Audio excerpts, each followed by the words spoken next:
কোরবানির প্রচলন নিয়ে কিতাবে যা জানা গেছে আমরা সংক্ষিপ্তভাবে তা তুলে ধরার চেষ্টা করছি।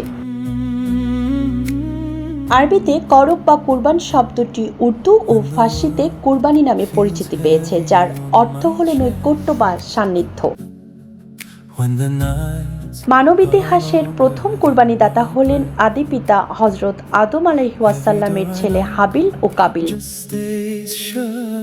পৃথিবীর প্রাথমিক অবস্থায় আদম ও হাওয়া আলাইহিসসালামের একটি ছেলে ও একটি মেয়ে সন্তান একসাথে জন্মগ্রহণ করত। পরবর্তী গর্ভে অনুরূপ একটি ছেলে এবং একটি মেয়ে জন্মগ্রহণ করত। আল্লাহর আদেশে সে সময় আগের ছেলে মেয়ের সাথে পরে জন্ম নেয়া ছেলে মেয়ের বিয়ে দেয়া হতো।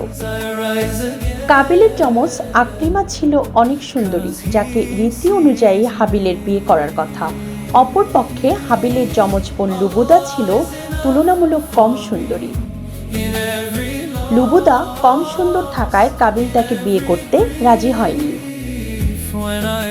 আদম আলাইহিসসালাম কাবিলকে অনেক বুঝালেও সে রাজি না হলে অবশেষে তিনি উভয়কে আল্লাহ তাআলার নামে কুরবানি পেশ করার নির্দেশ দিলেন এবং বললেন, যার কুরবানি কবুল হবে কাবিলের যমজ বোন তার সাথেই বিয়ে দেয়া হবে।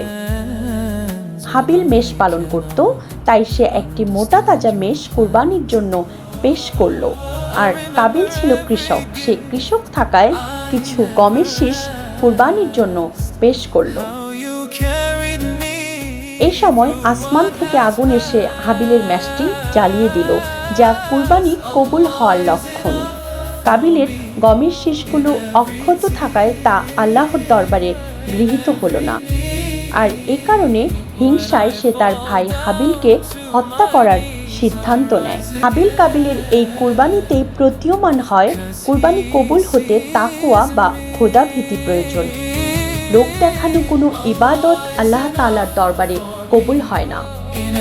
মানব সভ্যতার দীর্ঘ ইতিহাস থেকে জানা যায়, পৃথিবীতে যুগে যুগে যত জাতি ও সম্প্রদায়ের মানুষ কোনো না কোনোভাবে আল্লাহর সন্তুষ্টির উদ্দেশ্যে তার প্রিয় বস্তু উৎসর্গ করতেন,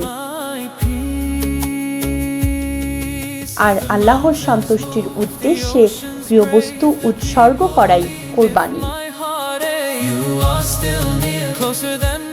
মুসলমানরা প্রতি বছর জিলহজ মাসের 10 তারিখে পশু কুরবানি দিয়ে থাকেন। এর প্রচলন এসেছে হযরত ইব্রাহিম আলাইহিসসালাম থেকে। আল্লাহ তাআলা হযরত ইব্রাহিমের প্রাণপ্রিয় সন্তান ইসমাইল আলাইহিসসালামকে কুরবানির নির্দেশ দিয়েছিলেন। হযরত ইব্রাহিম আলাইহিসসালাম আল্লাহর হুকুম পালন করে সফল হয়েছিলেন।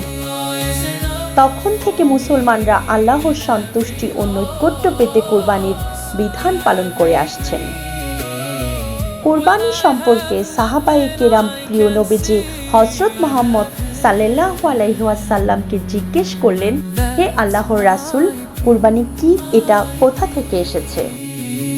প্রিয় নবী সাল্লাল্লাহু আলাইহি ওয়াসাল্লাম উত্তরে বললেন, এটা হলো তোমাদের পিতা হযরত ইব্রাহিম আলাইহি ওয়াসাল্লামের সুন্নত বা আদর্শ। এই আদর্শকে অনুসরণের জন্যই আল্লাহ পাক তোমাদের উপর কুরবানি ওয়াজিব করেছেন। সাহাবায়ে কেরাম আবার জিজ্ঞেস করলেন, এতে আমাদের জন্য কি রয়েছে? উত্তরে মহানবী সাল্লাল্লাহু আলাইহি ওয়াসাল্লাম বললেন, কুরবানি পশুর প্রতিটি পশমে তোমরা একটি করে নেকি পাবে। আমরা আল্লাহর সন্তুষ্টির জন্য প্রিয় বস্তু কুরবানি করব ইনশাআল্লাহ। আল্লাহ পাক আমাদের সবার কুরবানিকে কবুল করুন।